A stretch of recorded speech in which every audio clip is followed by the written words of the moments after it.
Welcome to T1 academy. T1 academy classes లో భాగంగా MCQ series start చేసిన విషయం మీకు అందరికీ తెలిసిందే. మరి అందులో భాగంగా ఇండియన్ హిస్టరీకి సంబంధించిన topic wise previous years questions మీద మనము డైలీ డీల్ చేస్తున్నాం. మరి ఈరోజు ఇండియన్ హిస్టరీలోని Rajput dynasties in north India and tripartite struggle కి సంబంధించిన విషయం మీద ప్రీవియస్ ఇయర్స్ క్వశ్చన్స్ ని మనం ఈరోజు డిస్కస్ చేసుకుందాం. Okay, now coming on to the first question for today. Before starting the question, మనకు రాజ్పుట్ డైనాసిటీస్ ఎన్ని ఉన్నాయి? ఫేమస్ రాజ్పుట్ డైనాసిటీస్ ఒక 6 to 7 ఉంటాయి కదా. ఎస్, వాటి పేర్లు గుర్తున్నాయా? గుర్జారా, ప్రతిహారాస్, పరమారాస్, సోలాంకీస్ ఆఫ్ గుజరాత్, అలాగే చండేలాస్ ఈ మధ్యప్రదేశ్ లో టెంపుల్స్ కట్టారు కదా. ఇక్కడ కనిపిస్తున్న ఖజురహో టెంపుల్ కూడా వాళ్ళు కట్టిందే. అలాగే చౌహాన్స్, మన పృథ్వీరాజ్ చౌహాన్ కి సంబంధించిన డైనాసిటీ, అలాగే Gahadavalas. Okay, these are the famous Rajput dynasties of early medieval Indian period. 8th century నుంచి 12th century మధ్యలో వీళ్ళు రాజ్యం చేశారు. Okay, right. మరి ట్రైపాట్రేట్ స్ట్రగుల్ అన్నాను కదా, అది ఎవరికి మధ్యలో జరిగింది? ఎస్, అది కూడా ఇంపార్టెంట్. అది 3 రాజవంశాల మధ్యలో జరుగుతుంది. మరి అది కూడా ఇంపార్టెంటే. Okay, right. మరి coming back to the topic, first question, consider the following in relation to the Khajuraho group of monuments. Khajuraho group of monuments కి సంబంధించి 5 స్టేట్మెంట్లు ఇచ్చాడు. ఇది TSPSC గ్రూప్ 1 లో అడిగిన క్వశ్చన్. మనము ఇది ఆల్రెడీ ఇండియన్ యాన్షియంట్ ఇండియాకి సంబంధించింది. మరి మనం ఇక్కడ చూద్దాం. The temples at Khajuraho were build during the Shunga dynasty. ఇది కరెక్టా guys? No. Shunga dynasty kings Brahmanical rulers అయినా కూడా వాళ్ళు ఖజురహో టెంపుల్ ని కట్టించలేదు. వీళ్ళు కూడా మధ్యప్రదేశ్ ని క్యాపిటల్ సిటీగా చేసుకొని పాలించిన ఖజురహోని టెంపుల్స్ ని వాళ్ళు కట్టించలేదు.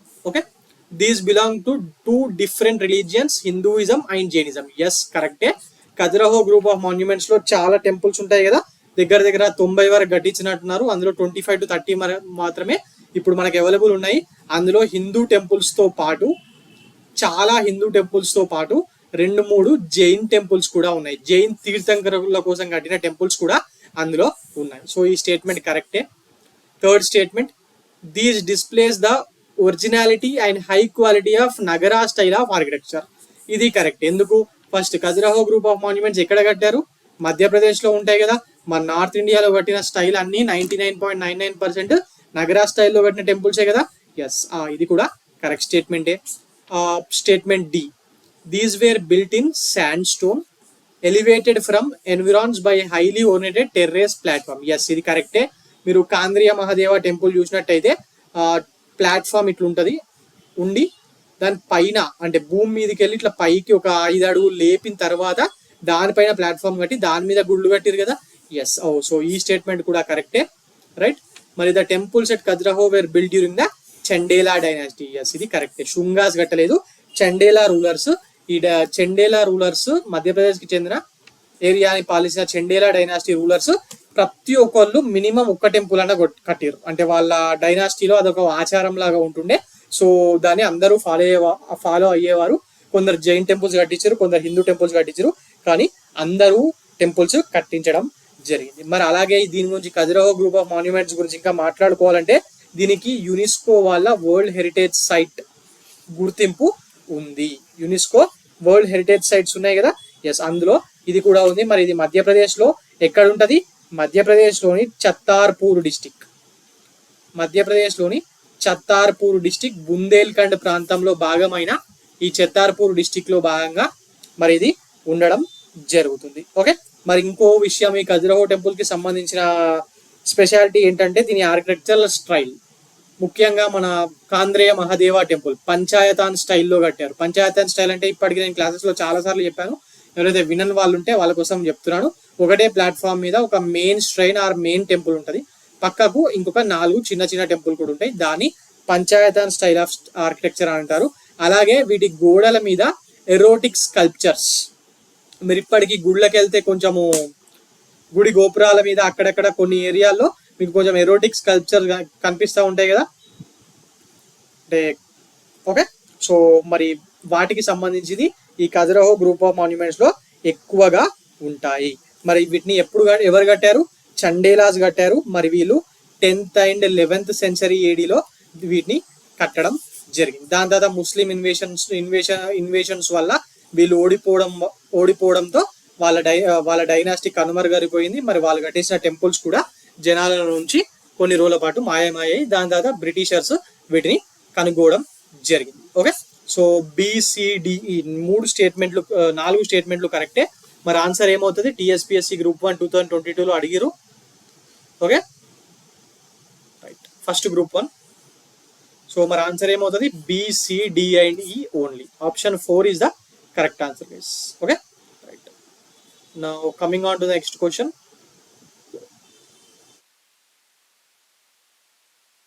Consider the following in relation to the Sun Temple of Konark.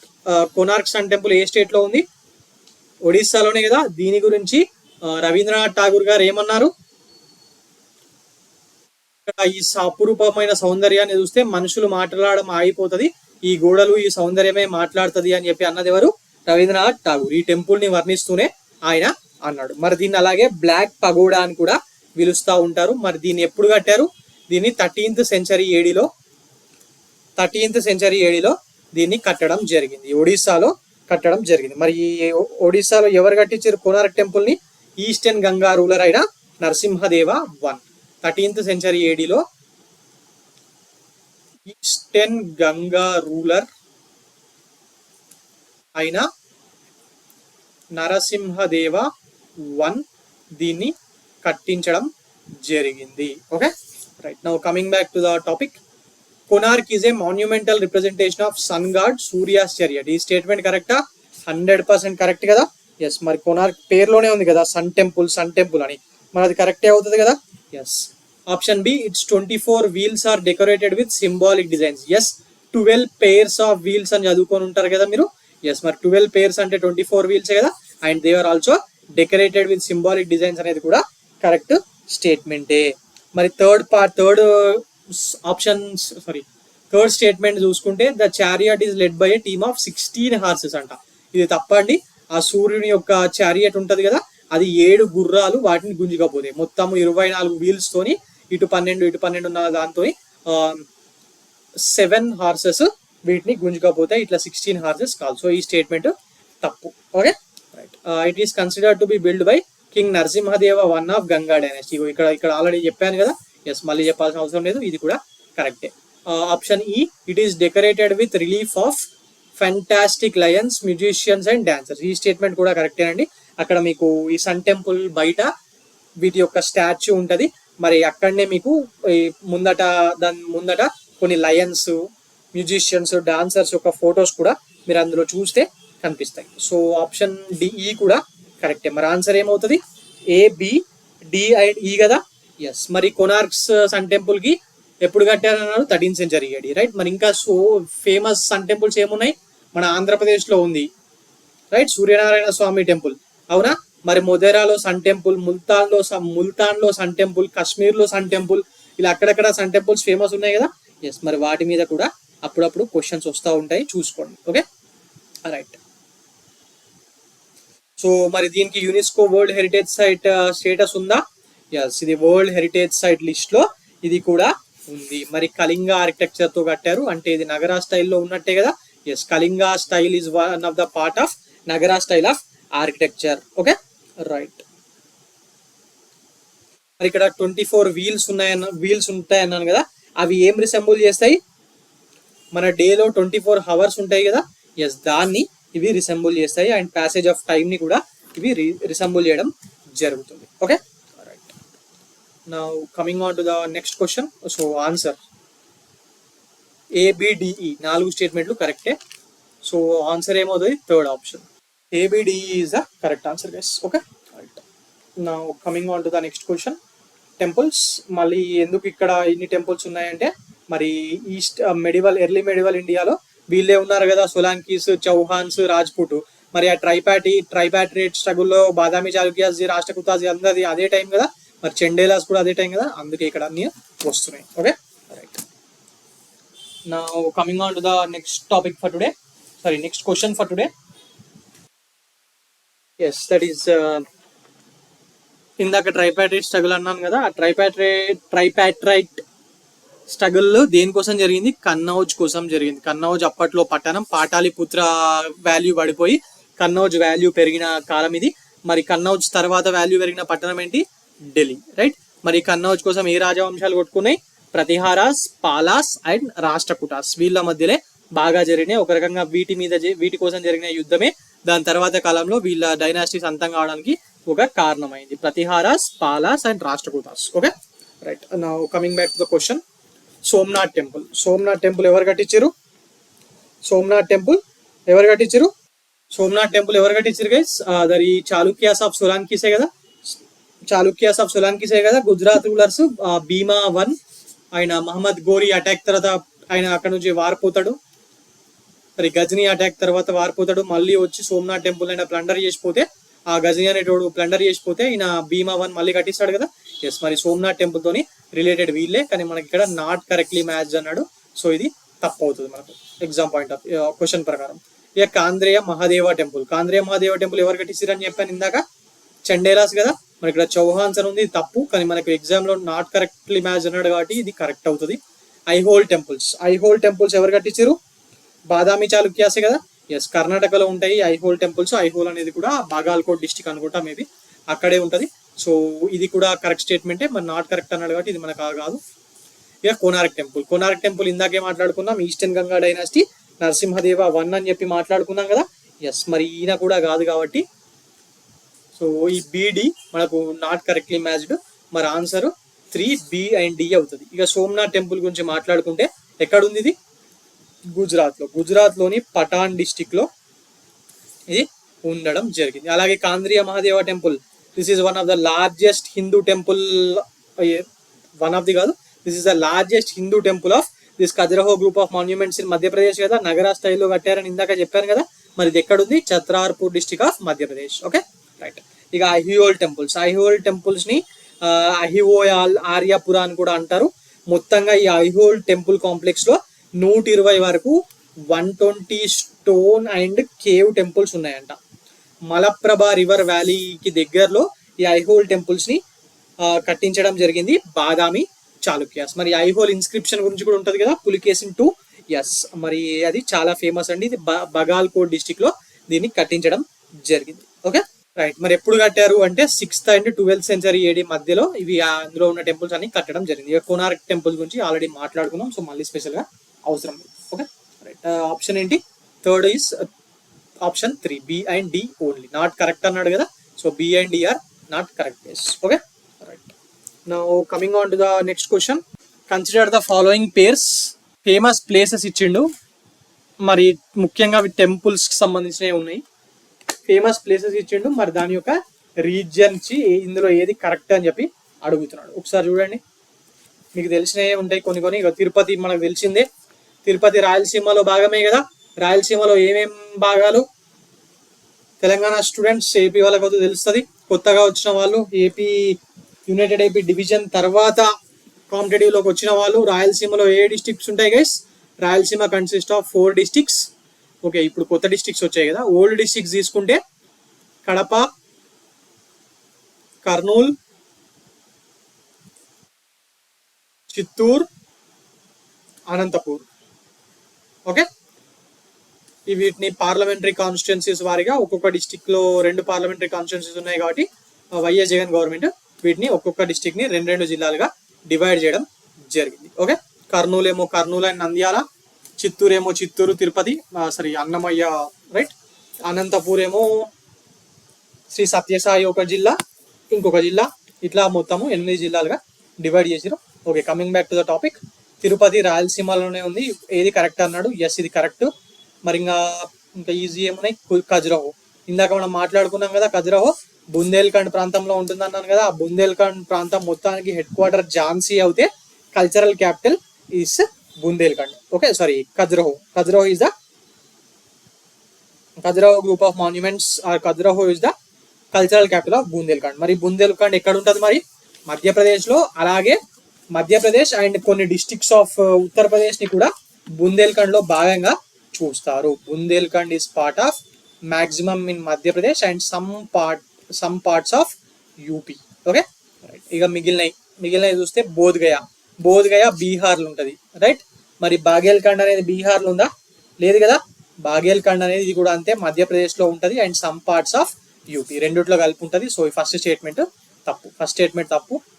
ఫస్ట్ది తప్పు, సెకండ్ది కరెక్ట్, థర్డ్ షిరిడి విదర్భ అంట. ఇది 100% తప్పండి. ఎందుకంటే మీరు మహారాష్ట్ర మ్యాప్ చూసుకుంటే ఇటు కొనార్కి మన తెలంగాణ పైనుండే ఏరియా ఉంది చూసిరా, యావత్మాలు, గచ్చిరౌలి, చంద్రాపూర్, నాగ్పూర్ ఏరియా, ఆ నాగ్పూర్ డివిజన్ ఉంటది కదా, మహారాష్ట్రలో ఉండే నాగ్పూర్ డివిజన్, అకోలా, ఎస్ ఇవన్నీ కూడా విదర్భ కిందికి వస్తాయి. విదర్భ ప్రాంతం వాటర్ ఫెసిలిటీస్ పెద్దగా లేని ప్రాంతం దీని కిందికి వస్తుంది. మరి షిరిడి ఏమో, మీరు షిరిడి వెళ్ళుంటారు కదా, వెళ్ళే రూట్ ఎట్లా వెళ్తారు, ఔరంగాబాద్ నుంచి అటు వెళ్తారు కదా. ఎస్ ఔరంగాబాద్ పక్క జిల్లా అయిన అహ్మద్ నగర్ లో ఈ షిరిడి ఉంది. మరి అహ్మద్ నగర్ అనేది విదర్భ కిందికి వస్తుందా, అప్పుడు రాదు. ఇది అహ్మద్ నగర్ అనేది కాందేశ్ ప్రాంతం కిందికి వస్తుంది. మీరు Nizam Telangana students, AP students ఇద్దరు మన నిజాం గురించి చదివినప్పుడు సెకండ్ నిజాం, థర్డ్ నిజాం తర్వాత కాందేశ్ ప్రాంతాన్ని బ్రిటిషర్స్ కి ఇచ్చేసిండని చెప్పి చదువుతారు కదా. ఎస్ అదే కాందేశ్ ప్రాంతం. మరాఠవాడ ఇట్లుంటే మరాఠవాడ పైన ఉండేదంతా కాందేశ్ ప్రాంతం, అందులో అహ్మద్ నగర్ ఉంటది. సో ఈ షిరిడి అనేది విదర్భ అనేది తప్పు. ఇక నాసిక్ మాల్వా అంట. మాల్వా మౌంటైన్స్ ఎక్కడనో ఉన్నాయి, మాల్వా రీజియన్ ఎక్కడనో ఉంటది. నాసిక్ ఏమో మహారాష్ట్రలో ఉంది. ఇది కూడా నాసిక్ డిస్టిక్ లో ఉంటది. నాసిక్ డిస్టిక్ కూడా ఈ కాందేశ్ ప్రాంతంలోనే ఉండడం జరుగుతుంది. సో ఫోర్త్ తప్పు, ఫస్ట్, థర్డ్, ఫోర్త్ తప్పు. So second and fifth correct. మనకు ఆన్సర్ ఏంది, answer is C. Second and fifth are correctly matched. Okay, right. Now coming on to the next question. Why did Buddhism start to decline in India in the early medieval times లో, అంటే this 10th to 12th century టైంలో అసలు Buddhism మన దేశంలో ఎందుకు decline అయింది అని చెప్పి అడుగుతున్నాడు. ఆప్షన్ చూడండి. Buddha was by that time considered as one of the incarnations of Vishnu and thus became a part of Vaishnavism. ఇది కరెక్టే. 9వ అవతారం అంటాం కదా. ఎస్, మరి బుద్ధుడిని హిందూయిజం ఆర్ వైష్ణవిజం లో ఒక పార్ట్ గా చేసినప్పుడు ఆటోమేటిక్ గా మళ్ళీ అక్కడికి బుద్ధిజం కి వెళ్ళడం తగ్గుతుంది కదా, రైట్. సో అందువల్ల ఇది ఒక కారణం కరెక్టే. Option 2, the invading tribes from Central Asia till the time of the last Gupta king adopted Hinduism and persecuted Buddhist. ఇది తప్పండి. ఎందుకంటే బుద్ధిస్ట్ ని పర్సిక్యూట్ చేసిన వాళ్ళు సెంట్రల్ ఏషియా నుంచి వచ్చిన ట్రైబ్స్ కాదు, Islamic rulers who came from Afghanistan, Iran, Persia, Arabia ప్రాంతం నుంచి వచ్చిన వాళ్ళు. సెంట్రల్ ఏషియా నుంచి వచ్చిన వాళ్ళు చాలా మంది రాజులు ఇక్కడికి వచ్చి ఇక్కడ సెటిల్ అయిన తర్వాత బుద్ధిజంలోకి కన్వర్ట్ కావడం కూడా జరిగింది. Example Kanishka, right. సో ఈ స్టేట్మెంట్ తప్పు. Option 3, the kings of Gupta dynasty were strongly opposite to Buddhism. ఇది కూడా తప్పే. ఎందుకంటే గుప్తా డైనాసిటీ రూలర్స్ ఎక్కువగా హిందూయిజం ని ప్రొపగేట్ చేసినప్పటికీ, రాయల్ ప్యాట్రోనైజ్ చేసినప్పటికీ ఏ రోజు కూడా బుద్ధిజంలో లేకపోతే జైనిజంలో ద్వేషించలేదు, లేకపోతే అపోజ్ చేయలేదు. వీటికి కూడా రాయల్ ప్యాట్రోనైజ్ చేశారు. ఓకే, సో థర్డ్ స్టేట్మెంట్ తప్పు. మరి ఓన్లీ ఫస్ట్ స్టేట్మెంట్ మాత్రమే కరెక్ట్ కాబట్టి ఆన్సర్ ఏమవుతుంది, A1 only. Okay, right. Coming on to the next question. ఊకుకే టెంపుల్స్ ఏ వస్తున్నాయి అనుకోకండి. రాజ్పుట్స్ బాగా టెంపుల్స్ కట్టించారు, మరి అందువల్ల మనకు టెంపుల్స్ ఎక్కువగా వస్తూ ఉంటాయి ఈ టైం గురించి మాట్లాడుకున్నప్పుడు. ఓకే, మరి అదే టైంలో ఉన్న రాష్ట్రకూటాసు, బాదామి చాళుక్యాసు వీళ్ళు కూడా కట్టించారు. మరి పాలాస్ ఏమో బుద్ధిస్ట్ యూనివర్సిటీలు కట్టించారు.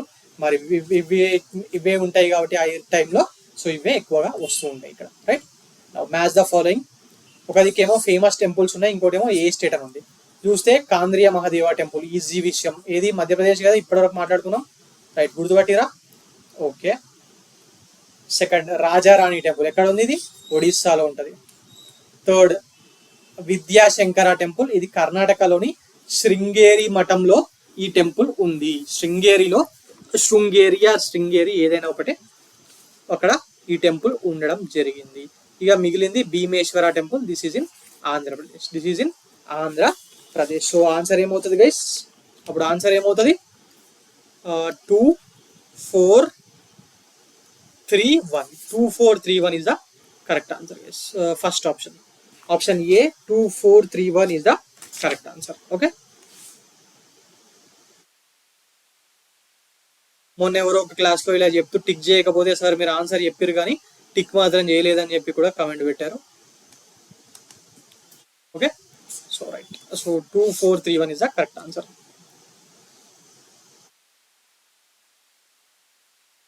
Which one of the following sequences indicates the correct chronological order? కింద దాంట్లో క్రోనాలజికల్ ఆర్డర్ అంటున్నాడు, అంటే ఏ టైంలో బతికారు, ఏ టైంలో వీళ్ళు ఉన్నారు అనేది మనకు ఎగ్జామ్లో క్వశ్చన్. ఇది చాలాసార్లు అడిగారు వీళ్ళ గురించి, ఎందుకంటే మన వేదాంత ఫిలాసఫీని ప్రొపగేట్ చేసిన వాళ్ళు కదా వీళ్ళందరూ, గ్రేట్ పీపుల్. ఎస్, మరి ఆప్షన్స్ చూడండి. సీక్వెన్స్ అన్నప్పుడు అయితే అసెండింగ్ టు డిసెండింగ్ ఉండాలి, లేకపోతే డిసెండింగ్ టు అసెండింగ్ ఉండాలి, ఏదో ఒకటి ఇందులో ఉండాలా.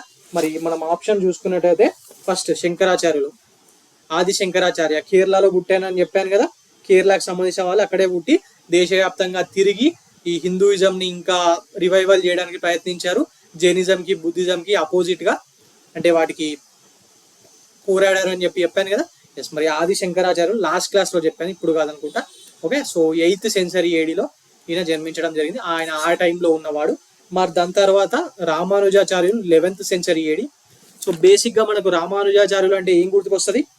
శ్రీ వైష్ణవ ట్రెడిషనే కదా. ఎస్, వైష్ణవ ట్రెడిషన్.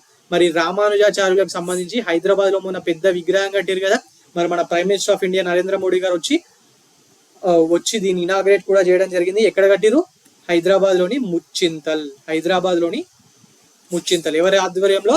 త్రిదండి చిన్నజీఆర్ స్వామి ఆధ్వర్యంలో ఈ ముచ్చింతల్లో ఈ టెంపుల్ కట్టడం జరిగింది కదా. మరి అక్కడ పెద్ద విగ్రహం కట్టిరు ముచ్చింతల్లో. మరి దా విగ్రహం పేరేం పేరు? స్టాచ్యూ ఆఫ్ యూనిటీయా? కాదు, statue of equality. Statue of unity, Gujarat, Vallabhbhai Patel. Okay, right. So yes, statue of unity మన వల్లభాయ్ పటేల్ గారి మీద గుజరాత్ నర్మదా నదిలో కట్టిరు కదా. Yes, so statue of equalities Ramanujacharyulu 11th century AD అయినా, శ్రీ వైష్ణవ ట్రెడిషన్ అయినా. మరి ఇంకా ఎవరు? Chaitanya Mahaprabhu. He was born in Bengal basically, and ఎప్పుడు? He is from 15th century AD. ఈ భక్తి మూమెంట్, సూఫీ మూమెంట్ వచ్చిన టైంలో ఈయన కూడా ఉంటాడు.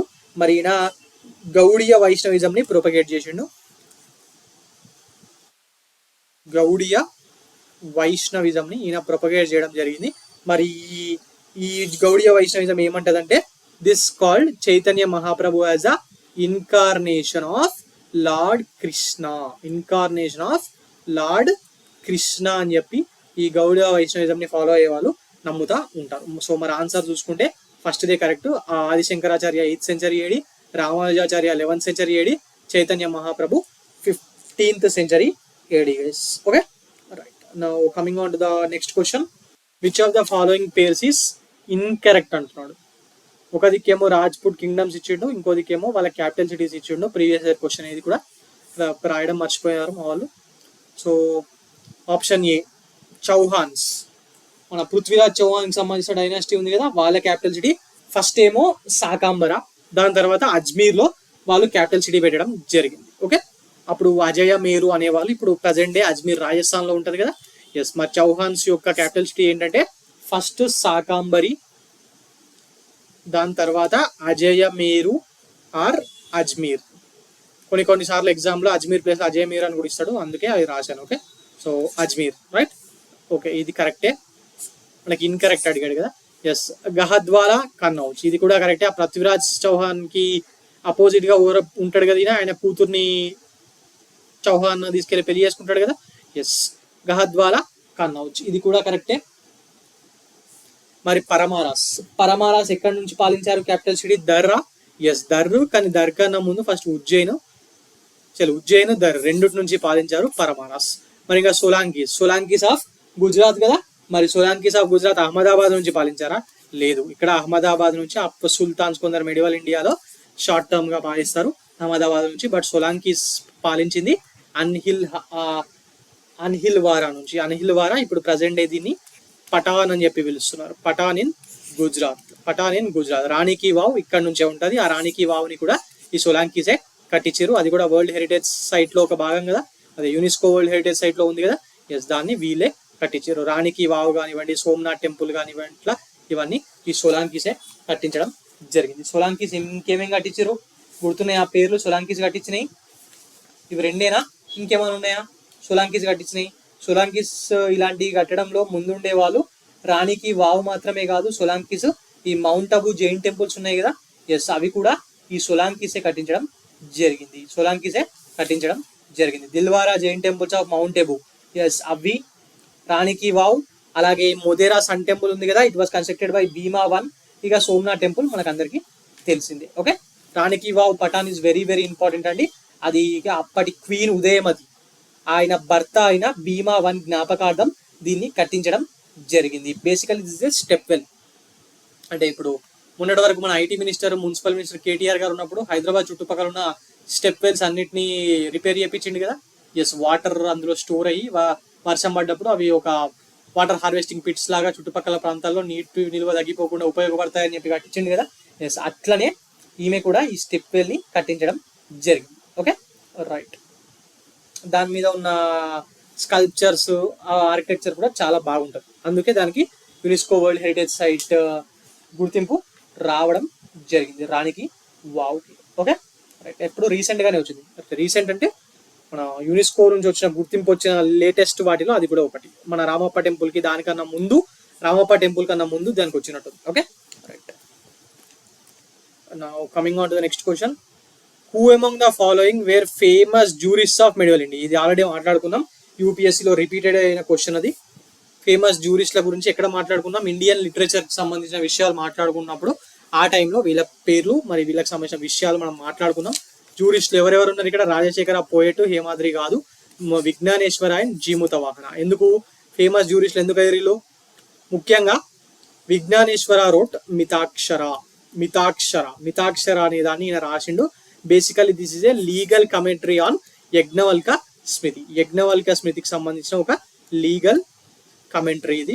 బేసిక్ గా ఈ విజ్ఞానేశ్వరి అనే అతను 12th century ADలో కళ్యాణి చాళుక్య రాజైన విక్రమాదిత్య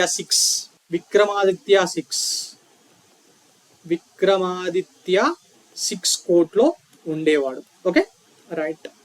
చంద్రగుప్త విక్రమాదిత్య కాదండి, ఉత్త విక్రమాదిత్య కళ్యాణి చాళుక్య కింగ్, ఆయన కోర్టులో ఉండేవాడు. మరి ఇప్పుడు మనము మన దేశంలో నడుస్తున్న హిందూ సక్సెషన్ లాస్ ఉన్నాయి కదా.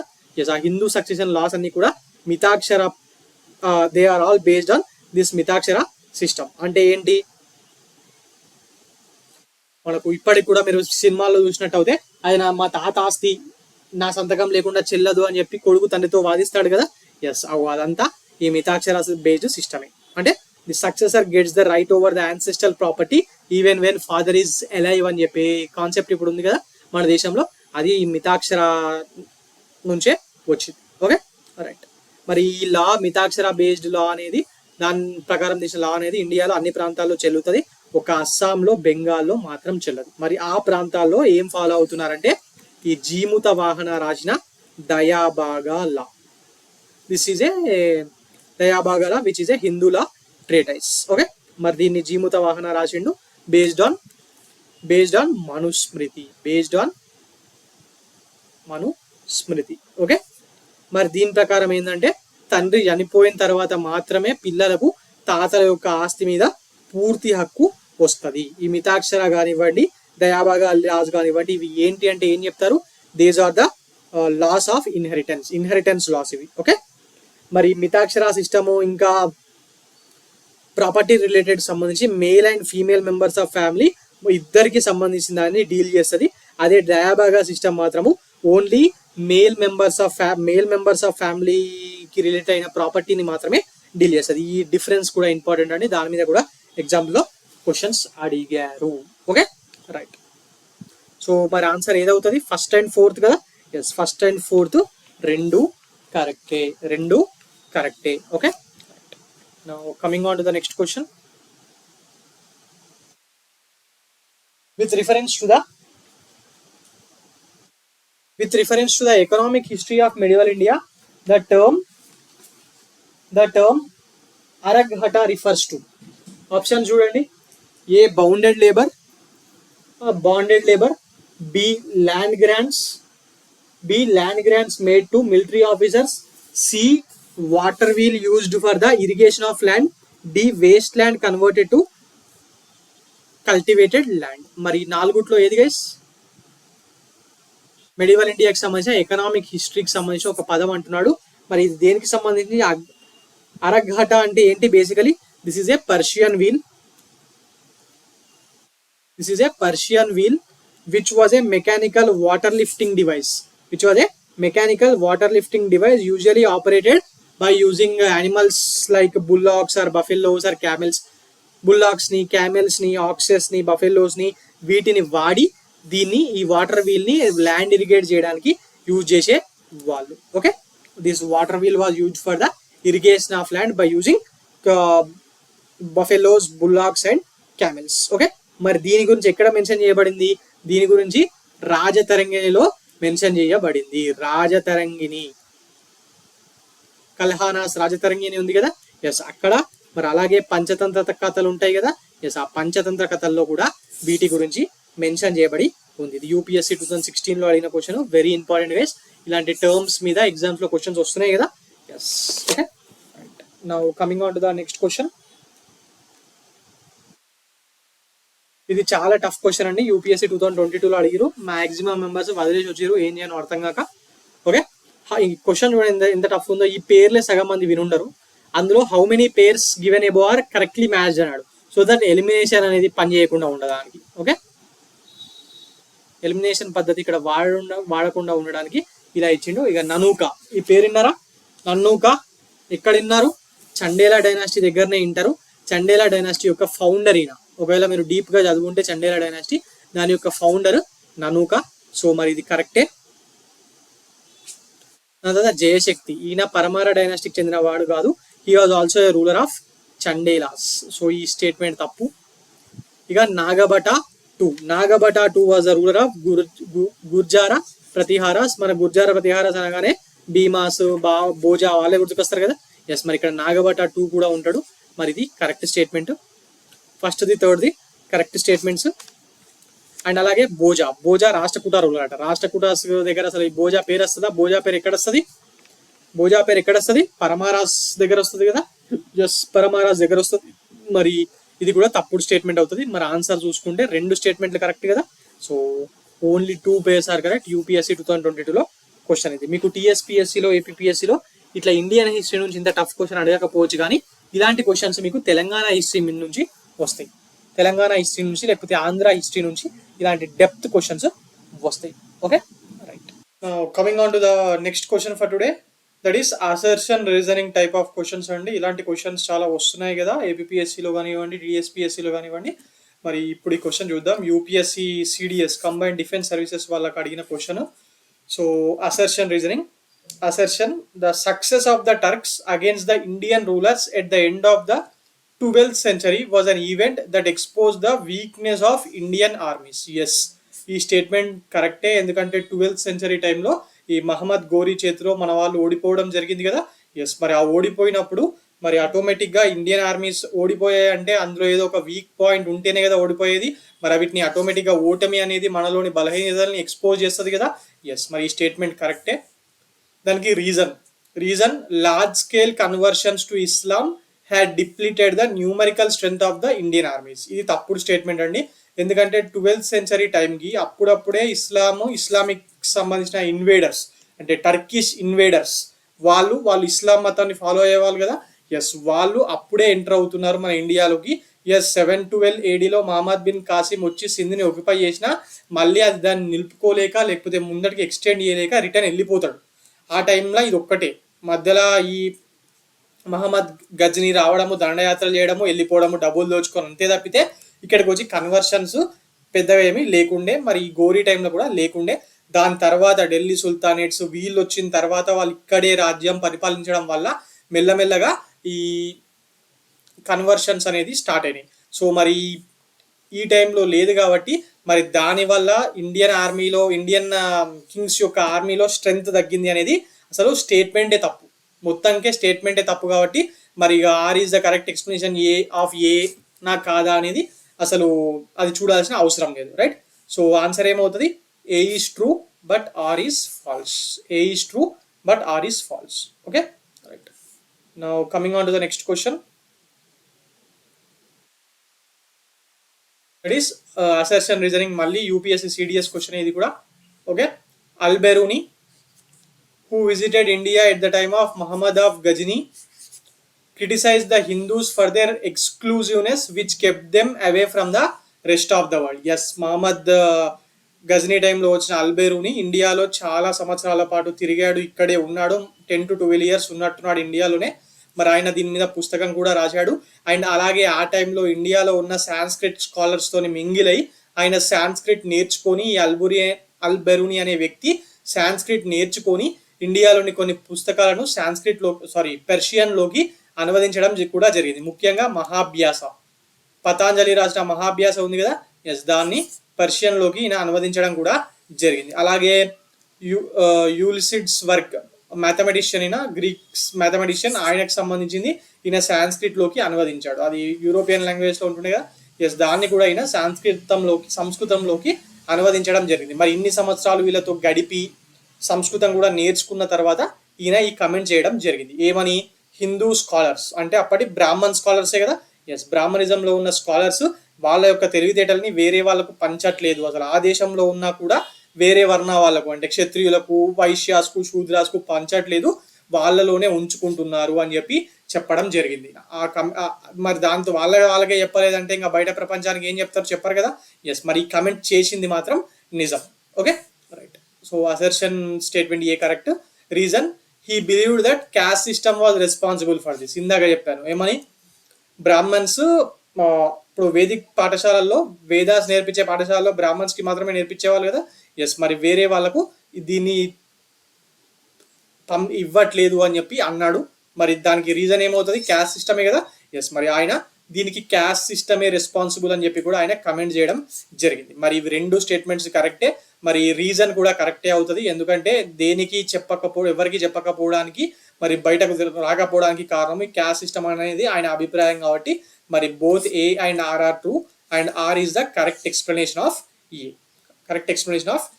ఈ స్టేట్మెంట్ కూడా కరెక్టే. సో రెండు స్టేట్మెంట్లు కరెక్టే కాబట్టి మరి answer A, both A and R are true and R is the correct explanation of A guess, right. Now coming on to the next question. కింద కొందరు రాజుల పేర్లు ఇచ్చాడు. మరి అందులో కొందరిని పబ్లిక్ డైరెక్ట్గా చూజ్ చేసుకున్నారంట. జనరల్గా మనకు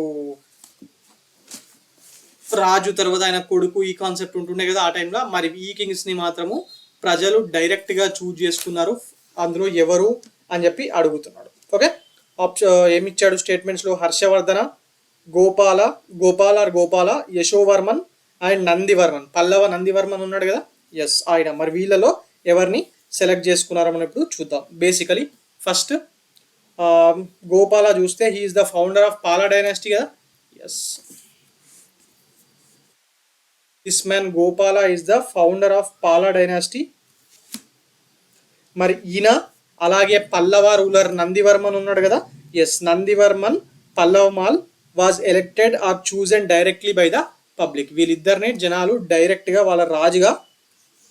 వాళ్ళ రాజుగా చూజ్ చేసుకున్నారు అని చెప్పి మనకు ఆ టైంలో ఇష్యూ చేయబడిన ఇన్స్క్రిప్షన్స్ ద్వారా తెలుస్తున్నాయి. ఇది చాలా క్వశ్చన్ ఇంపార్టెంట్ అండి, ఎందుకంటే ఇలాంటివి ఆ టైంలో జరిగాయి అంటే ఎవ్వరు నమ్మరు. ఒకవేళ ఆప్షన్ ఇక్కడ 2 and 3 ఇవ్వకుండా నన్ ఆఫ్ ది అబోవ్ అని ఇచ్చేస్తే అసలు అది రాజుల కాలం కదా, అక్కడ ప్రజలే రాజుని ఎన్నుకోవడం ఏంటి, ఆ కాన్సెప్టే లేదు కదా అని చెప్పి నన్ ఆఫ్ ది అబోవ్ పెట్టేస్తారు కదా. ఎస్, మరి ఇక్కడ మాత్రము ఇద్దరికి జరిగింది ఇట్లా. మరి దానికి సంబంధించిన శాసనాల గురించి మనం ఇప్పుడు తెలుసుకుందాం. ఒకటేమో కలింపూర్ ఇన్స్క్రిప్షన్, పాలా డైనాసిటీకి సంబంధించిన కలింపూర్ ఇన్స్క్రిప్షన్ ఆఫ్ ధర్మపాల. ఈ ఇన్స్క్రిప్షన్ ని ధర్మపాల ఇచ్చిండు. This describes the election of Gopala by people to overcome fish justice. అప్పట్లో మత్స్య న్యాయ అనే కాన్సెప్ట్ ఉంటుండే. మరి దాన్ని ఓవర్కమ్ చేయడానికి గోపాల అనే వ్యక్తిని జనాలే డైరెక్ట్గా వాళ్ళ రాజుగా ఎన్నుకున్నారని చెప్పి కలింపూర్ ఇన్స్క్రిప్షన్లో మరి ధర్మపాల చెప్పడం జరిగింది. ధర్మపాల ఎవరు, తర్వాత పాలా డైనాసిటీలో తర్వాత వచ్చిన కింగ్ ఈయన. ఓకే, మరి ఇక నందివర్మన్ తీసుకుంటే after the unexpected death of Pallava ruler Parameshwar Varman. ఈయనకన్నా ముందు పరమేశ్వర్ వర్మన్ అన్ఎక్స్పెక్టెడ్ డెత్ జరిగిందట. మరి దాని తర్వాత అక్కడి జనాలే ఈయనని నందివర్మన్ని వాళ్ళ కింగ్గా ఎన్నుకోవడం జరిగింది అని చెప్పి చెప్తున్నారు. ఓకే, ఈ రెండు గుర్తుపెట్టుకోండి. అందులో రీజన్, అసర్షన్ ఇట్లా కాన్సెప్ట్ ఏం లేదు, జస్ట్ గుర్తుపెట్టుకోండి. మన దేశంలో 2 కింగ్స్ ఉన్నారు. వాళ్ళని పబ్లిక్ డైరెక్ట్ గా ఎన్నుకున్నారు. ఒకరేమో west Bengal side, Bihar Bengal side పాలించిన పాల డైనాస్టీకి చెందిన గోపాల, మరి ఈ గోపాల పాల డైనాస్టీ యొక్క ఫౌండర్ కూడా అయినా, మరి ఇంకొక ఏమో పల్లవ రాజవంశానికి చెందిన Nandi Varman. Okay, so answer ఏమవుతుంది? Option 2 and 4. ఇక హర్షవర్ధన్ అవుతే వాళ్ళ తండ్రి తర్వాత వచ్చిండు యశోవర్మన్ కూడా, అట్లనే మీకు తెలిసిన విషయమే. యశోవర్మన్ పెద్ద ఫేమస్ కింగ్ కాదు, కానీ హర్షవర్ధనుడు అయితే మీకు అందరికీ తెలిసింది కదా, Harshavardhan of Thaneshwar. Yes, right. Now coming on to the next question. యూపీఎస్సీలో అడిగిన క్వశ్చన్, బేసిక్ క్వశ్చన్, కానీ మనకు అక్కడక్కడ అడుగుతున్నారు ఇలాంటివి కూడా, అందుకే ఇస్తున్నాను. Who among the following led the foundation of Rashtrakuta empire? Rashtrakuta empire Deccan లో చాలా బలమైన ఎంపైర్ కదా, బాదామి చాళుక్యాస్ తర్వాత వచ్చిన ఎంపైర్ ఇది. రాష్ట్రకూతులు ఒక రకంగా బాదామి చాళుక్యులని వాళ్ళ సామంతుల కిందగా, వాళ్ళ సామంతుల్లాగా చేసి రాష్ట్రకూతులు తర్వాత వాళ్ళని ఓవర్త్రో చేసి వీళ్ళు ఎంపైర్ ని స్థాపించుకున్నారు కదా రాష్ట్రకూతాలు. ఎస్, దంతి దుర్గ, అమోఘ వర్ష, వీళ్ళందరూ కృష్ణ, ఈ ఎల్లోరా కైలాస టెంపుల్ కట్టించింది కూడా వీళ్ళే కదా. ఎస్, మరి దీన్ని ఎప్పుడు స్టార్ట్ చేశారు? అసలు రాష్ట్రకూత ఎంపైర్ అంటే 736 AD, 7th century, 8th centuryలో, మరి 736 ADలో మరి ఎవరు? దిస్ వాజ్ రాష్ట్రకూత ఎంపైర్ ని స్థాపించింది ఎవరు? Danti Durga led the foundation of the Rashtrakuta empire. మరి దంతి దుర్గాకు అసలు పేరేంటి? His original name was Danti Varman. మరి ఈయన రాష్ట్రకూత ఎంపైర్ ని స్టార్ట్ చేసినప్పుడు వీళ్ళ capital city మన్యఖేత.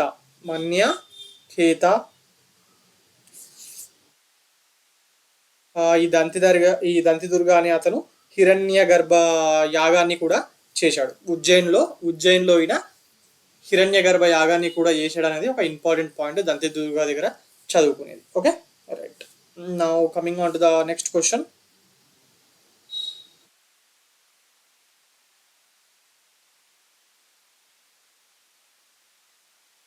which were the 3 dynasties who were engaged in the tripartite struggle for Kannauj? Already ఒక దగ్గర ఎక్స్ప్లెయిన్ చేశాను కదా ఇది. ఎవరెవరు అన్నాను? ముగ్గురు డిఫరెంట్ ఏరియాస్ నుంచి ముగ్గురు రాజవంశాలు దీనికోసం పోరాడాయి. చివరికి రాష్ట్రకూతులు అందులో గెలిచారు.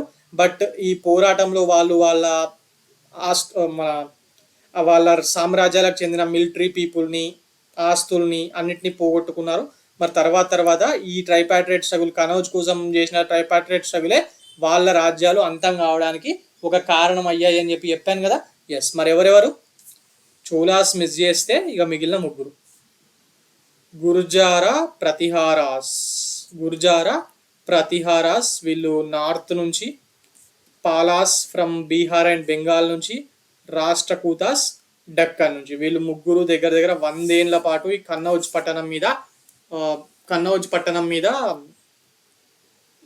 అధికారం కోసం పోరాడారు. కన్నౌజ్ కోసం ఎందుకంటే ఫస్ట్ మీరు యాన్షియంట్ ఇండియా చదువుతుంటే the most famous city or మన ఇండియా దేశం యొక్క అధికారిక కేంద్రీకృతమైన ప్రాంతం ఏది అంటే స్టార్టింగ్ లో మీకు పాటాలిపుత్ర అని చెప్పి అనిపిస్తుంది. ఎందుకంటే ముఖ్యమైన రాజ్యవంశాలన్నీ పాటాలిపుత్రనే రాజధానిగా చేసుకొని పాలించాయి కదా. So this city was very famous ఆ టైంలో. ఇది ఎవరి చేతిలో ఉంటే వాళ్ళే ఒక రకంగా మెయిన్ రూలర్ అని చెప్పి గుర్తించబడేది. చిన్న చిన్న రాజ్యాలు ఉన్నా కూడా పాటాలిపుత్ర రాజు అంటే, మగధ సామ్రాజ్యపు రాజు అంటే రెస్పెక్ట్ ఎక్కువ ఉండే. మరి దాని తర్వాత పాటాలిపుత్ర దాని ప్లేస్ ని కోల్పోయి ఆ ప్లేస్ ని ఈ కన్నౌజ్ ఆక్రమించింది ఎర్లీ మెడివల్ ఇండియాలో. మరి దాని తర్వాత మెడివల్ ఇండియాకి వచ్చేసరికి ఢిల్లీ రాజు ఎవరుంటే వాళ్ళే తోపు అనే ఫీలింగ్ ఉంటుండే కదా. అందుకే కదా 1857లో Bahadur Shah Zafar Mughal king, right? Mughal king అంటే వాళ్ళ రాజధాని ఢిల్లీయే కదా మెయిన్. ఎస్, మరి అప్పుడు 1857 టైంలో ఆయన చేతిలో జస్ట్ ఒక 50 కిలోమీటర్లు ఉండేనేమో ఆయన రాజ్యం, అంతా కూడా లేకుండే, ఢిల్లీ టు పాలెం వరకే. బట్ స్టిల్ ఈయననే నాయకుడిగా ఎంచుకున్నారు కదా అప్పటి 1857 మూమెంట్ లో పాల్గొన్న రాజులందరూ. ఎస్, మరి అలా ఈ సిటీస్ కి కొంచెం ప్రాముఖ్యత బాగుంది.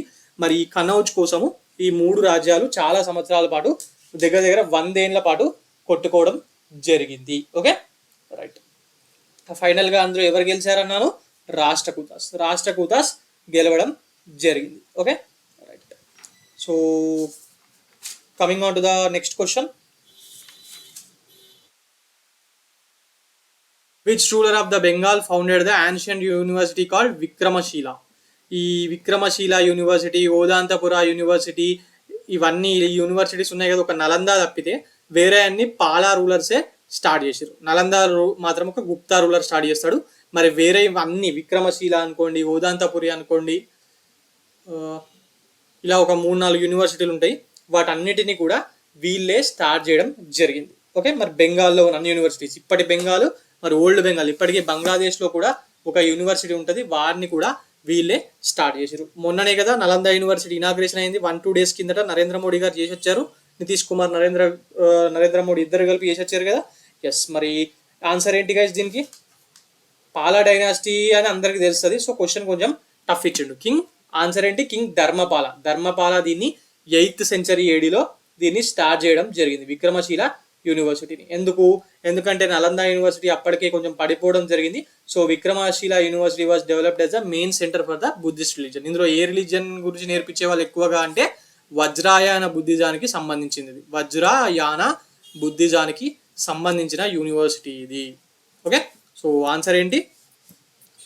ఏ ధర్మపాల. ఏ ధర్మపాల. కొన్ని యూనివర్సిటీస్ ఉన్నాయి కదా, ఫేమస్ యూనివర్సిటీస్, అవన్నీ ఒక్కసారి I will try to teach them. Yes, ఏం యూనివర్సిటీస్ అవి పేర్లు గుర్తున్నాయి ఎవరికైనా? ఫస్ట్ నలంద యూనివర్సిటీ పెట్టిరు. ఇది ఈ విషయం అవుతుంది అందరికి తెలుస్తుంది. నలంద యూనివర్సిటీ గుప్తా రూలర్ ఎవరు పెట్టిరు? కుమారగుప్తా. మొన్ననే కదా నలందలో నరేంద్ర మోడీ గారు ఇనాగ్రేట్ చేశారు ఫేమస్ బుద్ధిస్ట్ యూనివర్సిటీస్ ఇవన్నీ. మరి దీనికన్నా ముందు పెట్టిన యూనివర్సిటీ ఏంది? మన తక్షశిల యూనివర్సిటీ. ఓకే రైట్, ఇవేమో ఇప్పుడు నేను చెప్పేది అన్ని బుద్ధిస్ట్ యూనివర్సిటీస్. నలంద యూనివర్సిటీ, దాని తర్వాత విక్రమశీల యూనివర్సిటీ, దాని తర్వాత ఓదాంతపురి యూనివర్సిటీ, ఇంకా సోమపుర యూనివర్సిటీ, ఇవన్నీ పాలా రూలర్సే. దాని తర్వాత జగద్దాల యూనివర్సిటీ, ఇది కూడా బెంగాల్లోనే ఉంది. ఇవన్నీ పాలా రూలర్సే పెట్టిరు, ఒక నలంద యూనివర్సిటీ తప్ప. ఈ 4 యూనివర్సిటీస్, ఓదాంతపురి, విక్రమశీల, సోమపుర, జగద్దాల యూనివర్సిటీస్, ఇవన్నీ వజ్రాయాన బుద్ధిజాన్ని ప్రొపగేట్ చేశాయి ముఖ్యంగా. మరి ఇంకా ఏమన్నా వేరే యూనివర్సిటీస్ ఉండేనా ఆ టైంలో అంటే ఎస్, వల్లభిలో ఒక యూనివర్సిటీ ఉండే, వల్లభి ఆఫ్ గుజరాత్. రామపాల అనే అతను, మైత్రకా రూలర్స్ కదా. ఎస్, మైత్రకా రూలర్స్ భట్టారక అనే రాజు ఉన్న టైంలో వల్లభి యూనివర్సిటీ అని పెట్టిరు. అది దీనికన్నా ముందు పెట్టిన యూనివర్సిటీ. ఇందులో హీనాయాన బుద్ధిజంని చెప్పేవారు, ప్రొపగేట్ చేసేవాళ్ళు. మరి Vallabhi university 6th century AD, ఇవన్నీ ఏమో 8th century AD చెప్పబడ్డాయి. ఓకే, మరి మన తెలుగు రాష్ట్రాల్లో నాగార్జునకొండ యూనివర్సిటీ. అందరికన్నా ముందు పెట్టిన యూనివర్సిటీ ఏంటి? తక్షశిల యూనివర్సిటీ. అది బీసీలోనే పెట్టారు. ఎందుకంటే 6th century BC, 5th century BCలో ఉన్న జీవక కానివ్వండి, పాణిని కానివ్వండి, లేకపోతే 4th century AD Mauryans, Chandragupta Maurya గురువు అయిన కౌటిల్య కానివ్వండి, వీళ్ళందరూ కూడా అక్కడ చదువుకున్నారని చెప్పి మనము మీరు నేర్చుకొని ఉంటారు కదా. మరి ఆ టైంలో ఉన్నారంటే ఇది బీసీలో కట్టిన యూనివర్సిటీ కదా, వాళ్ళు చదువుకున్నారంటే ఎస్. మరి Takshashila university, this is the first international university, one of the world's most ancient university అని కూడా అంటారు. మరి ఇది హిందూయిజంని గురించి చెప్పిన యూనివర్సిటీ, హిందూయిజంని ప్రొపగేట్ చేసిన యూనివర్సిటీ. ఇందులో బేసికలీ హిందూయిజంని ప్రొపగేట్ చేయడం అంటే ఏం లేదంటే వేదిక్ సీట్ ఆఫ్ లెర్నింగ్, వేదాల గురించి ఇక్కడ నేర్పించే వాళ్ళు. ఓకే, మరి తర్వాత ఇందులో బుద్ధిజంకి సంబంధించినవి కూడా నేర్పించేదని చెప్పి కూడా అంటారు. ఓకే రైట్, తక్షశిల ఎక్కడ ఉంటుంది? ప్రస్తుతం పాకిస్తాన్లో రావల్పిండి, ఇస్లామాబాద్ ఏరియా ఉంటుంది కదా, ఆ ఏరియా ఒకప్పుడు తక్షశిల అక్కడనే ఉంటుండే. ఓకే, మరి ఈ తక్షశిల యూనివర్సిటీకి వరల్డ్ హెరిటేజ్ సైట్ రికాగ్నైజేషన్ కూడా ఉంది, 1980లో ఇవ్వడం జరిగింది. Okay, so now coming on to the next question. Which Sultan was reputed to be Akbar of Kashmir? Kashmir యొక్క అక్బర్ అని చెప్పి కింద ఇచ్చిన వాటిలో ఎవరిని అంటారు అని చెప్పి అడుగుతున్నాడు. ఆప్షన్ చూడండి. A Sultan Shamsuddin Shah, B Sultan Qutbuddin, C Sultan Sikandar, D Sultan Zainul Abidin, E none of the above or more than one of the above. Answer ఏంటి? విన్నారా ఎక్కడైనా? ఈయన 15th centuryలో ఉండే సుల్తాన్ జైనుల్ అబిద్దీన్.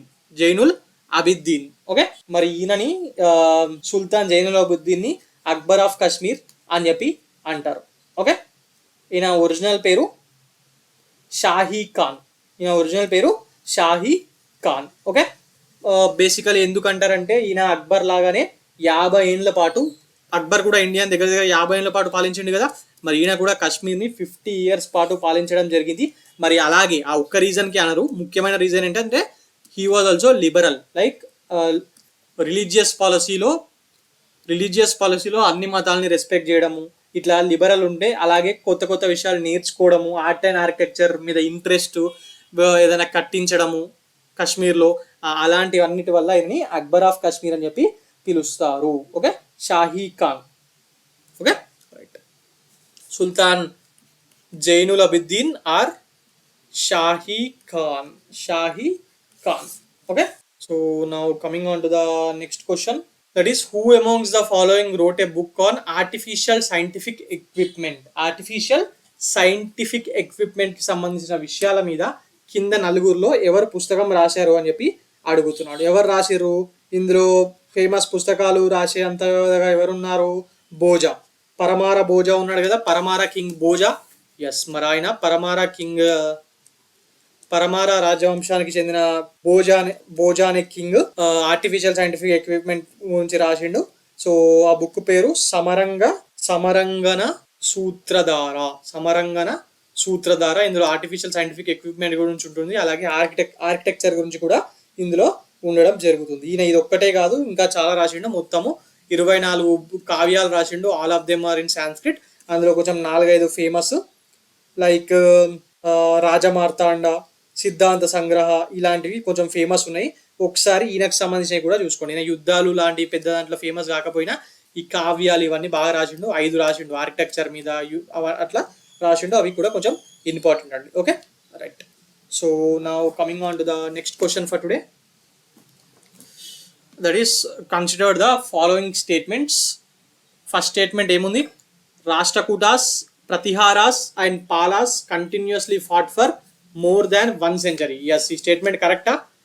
మనకు కింద ఏమిచ్చిండు? Which of the following are incorrect అన్నాడు, right?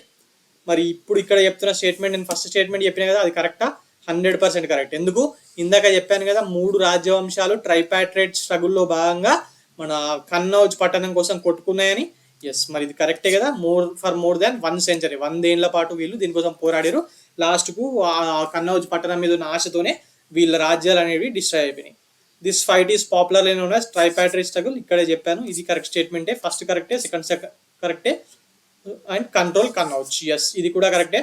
Rashtrakutas were victorious in the struggle. Yes, ఫైనల్గా రాష్ట్రకూతాసు ఈ ప్రతిహారాస్ని, పాలాస్ని ఓడిపేసి కన్నౌజ్ని దక్కించుకోవడం జరిగింది. దాని తర్వాత మళ్ళీ దక్కించుకొని రాష్ట్రకూట రాజు ఆ కన్నౌజ్ పట్టణాన్ని మొత్తాన్ని ధ్వంసం చేసి పడేసిండు. ఓకే, సో మరి 4 కరెక్టే. ఇటేమో ఇన్కరెక్ట్ ఏది అని అడుగుతున్నాడు. So none of them are incorrect కదా. So answer is D guys, right. Coming on to the next question, consider the following statements. Palas of Bihar were the last Indian rulers to patronize Buddhism. కరెక్టా? పాలాస్ ముస్లిం rulers, invaders చేతిలో ఆ బక్తియార్ ఆయన ఉన్నాడు కదా, ఆయన చేతిలో ఓడిపోయిన తర్వాత మరి ఇక మొత్తం అక్కడ లాస్ట్ యూనివర్సిటీస్లో ఉన్న అందరు బుద్ధిస్ట్ని చంపేసి యూనివర్సిటీస్ తగలబెట్టేసింది కదా ఆయన. ఎస్, మరి అప్పటి వరకు వాళ్ళని పోషించింది ఈ పాలాస్ ఆఫ్ బీహారే. మరి వీళ్ళు ఓడిపోయిన తర్వాత ఇంకా బుద్ధిజంకి రాయల్ ప్యాట్రనైజ్ అనేది లేకుండా పోయింది. మరి ఇది correct statement.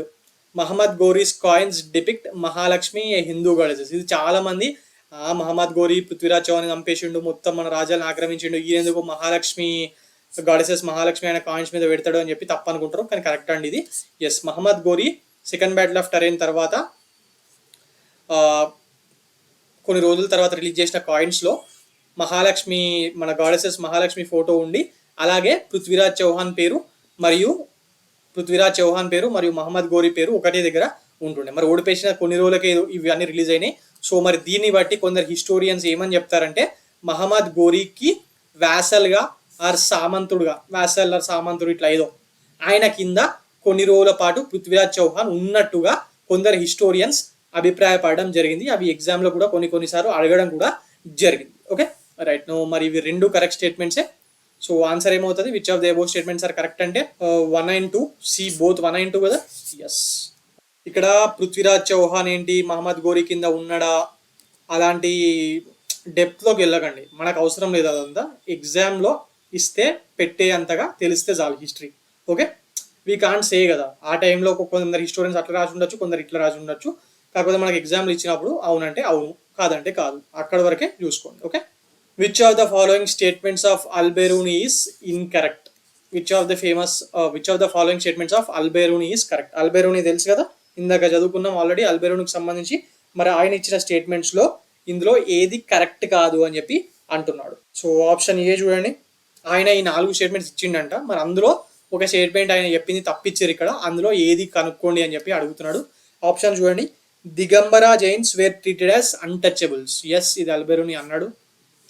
Brahmans were very broad minded, ఇది తప్పు. ఎందుకంటే ఆయన బ్రాహ్మణ్స్ గురించి లేకపోతే హిందూయిజం స్కాలర్స్ గురించి ఏమన్నాడంటే వీళ్ళు ఇన్సులర్ ఉన్నారు, బయటకి ఏం చెప్పరు, వాళ్ళ మధ్యలో ఉంచుకుంటారు అని చెప్పి అన్నప్పుడు బ్రాడ్ మైండెడ్ కాదు, అది నారో మైండెడ్ కిందకి వస్తుంది కదా. సో ఇది తప్పుడు statement. So tantric cults were predominant in Buddhism. Yes, ఇది కరెక్టే. Hindus had belief in the theory of transmigration of soul. Yes, ఇది కరెక్టే. మరి అంటే ఆయన అభిప్రాయం ప్రకారం ఇవన్నీ కరెక్టే, మరి ఇది మాత్రం తప్పు. మరి ఇక్కడ ఇన్కరెక్ట్ అడిగింది కాబట్టి Brahmins were very broad minded అనేది మనకు ఆన్సర్ అవుతుంది. Okay, now coming on to the next question, which of the following pairs is incorrect? మరి ఇక్కడ కూడా కొందరు ఫేమస్ కవులు లేకపోతే రాజులే కవులు అయిన వాళ్ళు ఉన్నారు కదా. ఎస్, మరి ఇందులో ఏది ఇన్కరెక్ట్ అడుగుతున్నాడు, చల్ చూద్దాం. ఫస్ట్ది రాజశేఖర ఆయన మంచి పోయేట టైంలో ఈయన మీద చాలాసార్లు క్వశ్చన్స్ వచ్చినాయి ఎగ్జామ్స్లో.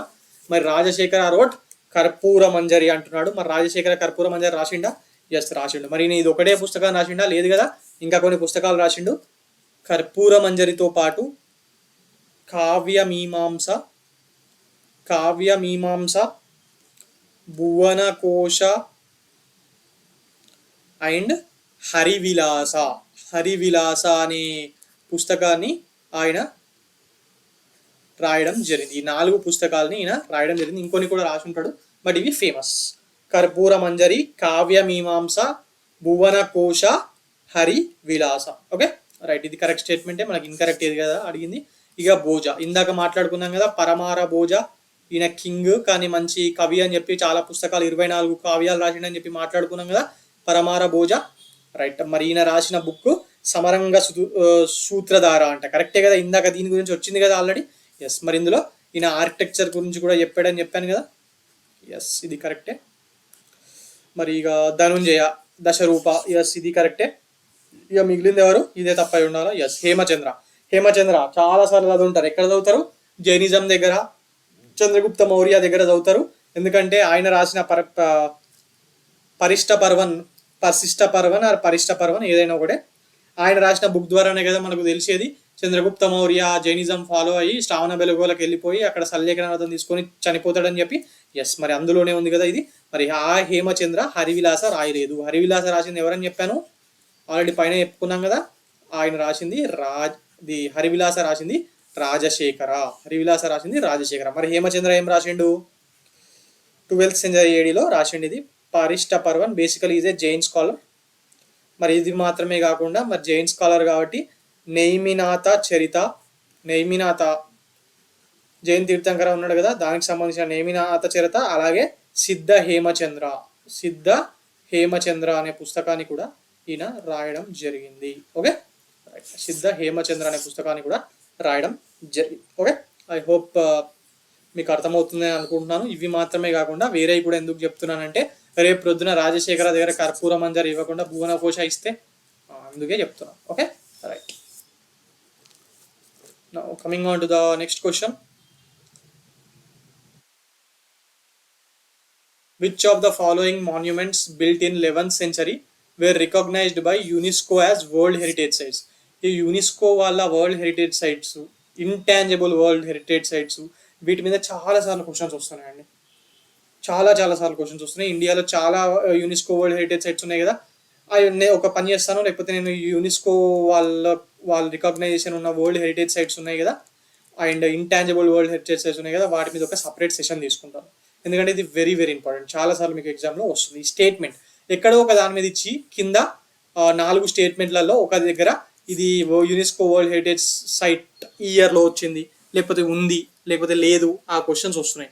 సో మీకు అది మనకు తెలియాలి. Okay, I will take separate session on this. Okay, right.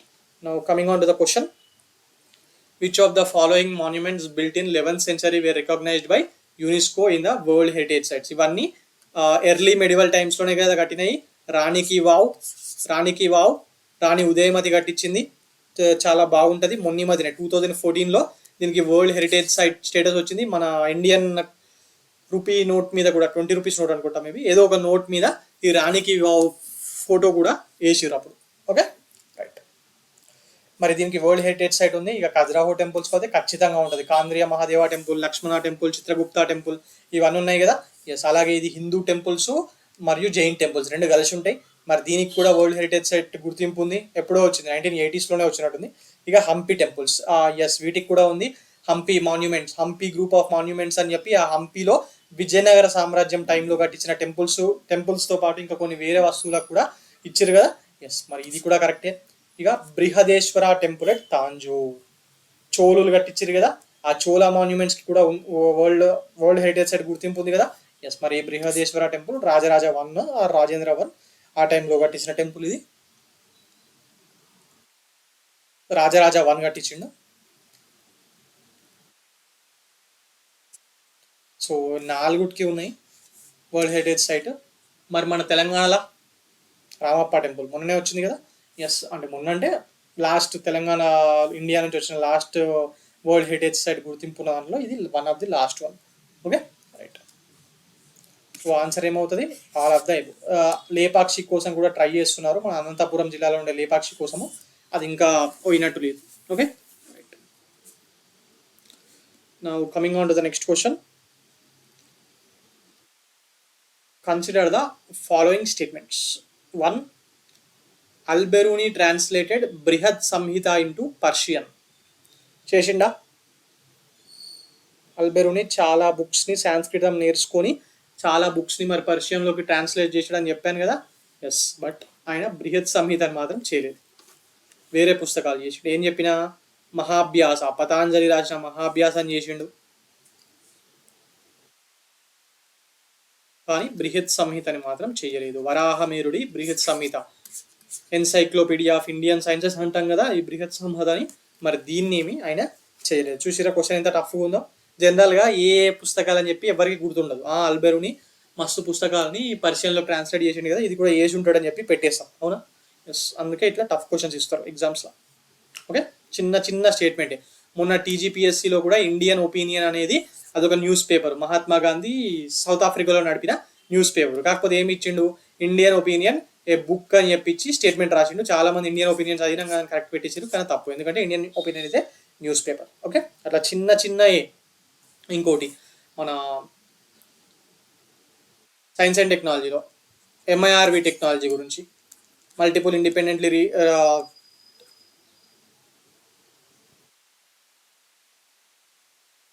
ఇది ఉంది కదా. ఎస్, మరి దీని ప్లేస్లో మల్టిపుల్ డిపెండెంట్ అని చెప్పించిండు. ఇండిపెండెంట్ దగ్గర జస్ట్ డిపెండెంట్ అని పేరు మార్చిండు, ఇక్కడ కూడా కన్ఫ్యూజ్ అయ్యారు చాలా మంది. Okay right. Multiple independently reentry vehicle, okay MIRV reentry vehicle. So మరి ఇంకా సెకండ్ స్టేట్మెంట్ చూసుకుంటే ఫస్ట్ చదివితే తప్పు, బృహత్ సంహితని చేయలేదైనా, మహాభ్యాసాన్ని చేసిండు. మరి Alberuni's Tahqiq e Hind was translated by William Jones into English. ఈ స్టేట్మెంట్ కూడా తప్పే, ఇక్కడ వరకు correct.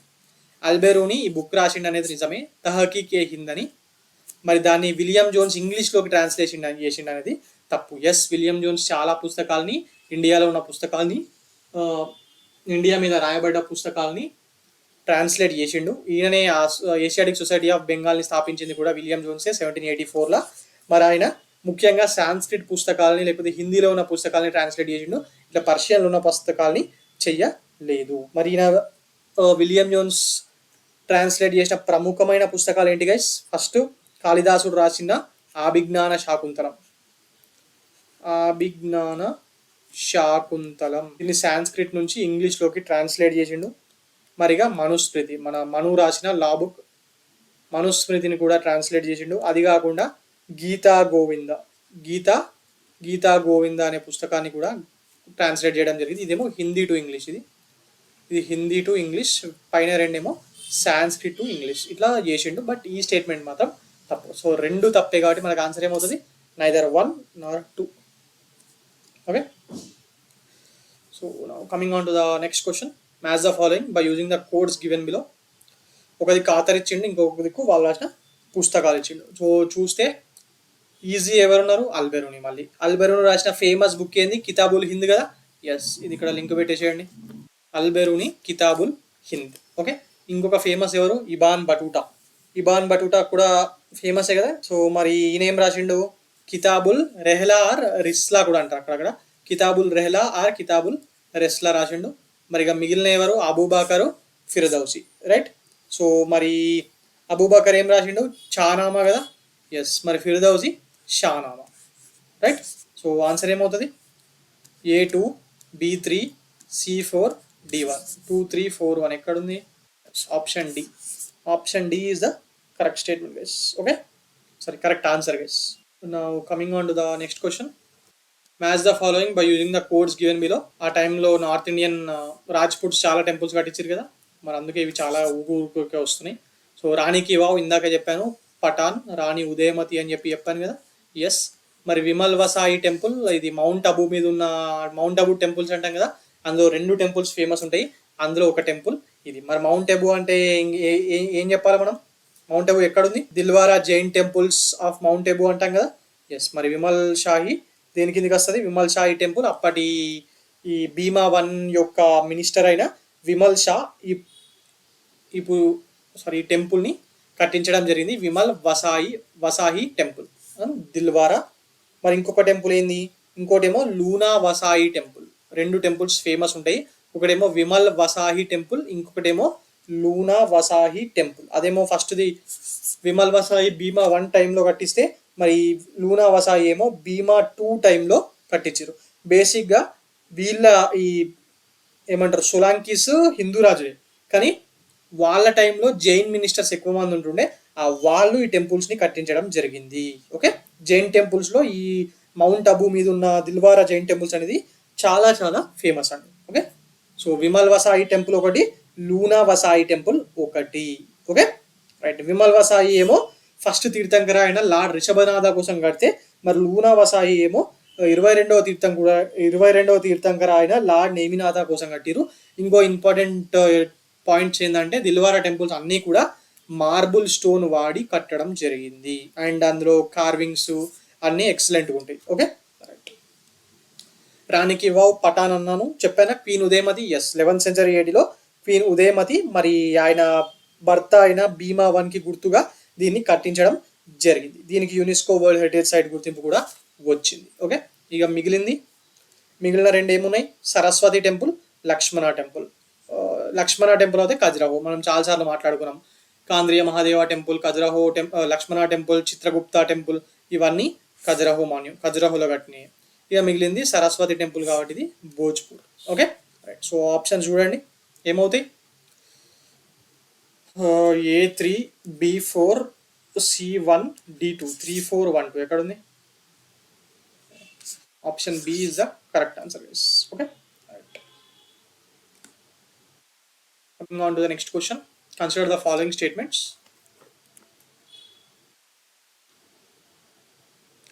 1. Prithviraj Raso is considered to be the earliest work in Hindi. Yes, ఇది కరెక్ట్ స్టేట్మెంట్.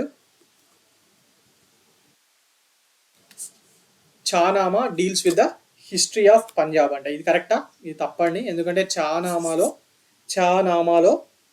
మరి ఇందాక చెప్పాను, చానామా ఎవరు రాసిరని చెప్పిన ఫిరదౌసి కదా, సారీ చానామా కదా, ఇది చానామా రాసింది ఎవరని చెప్పిన అబూబకర్ కదా.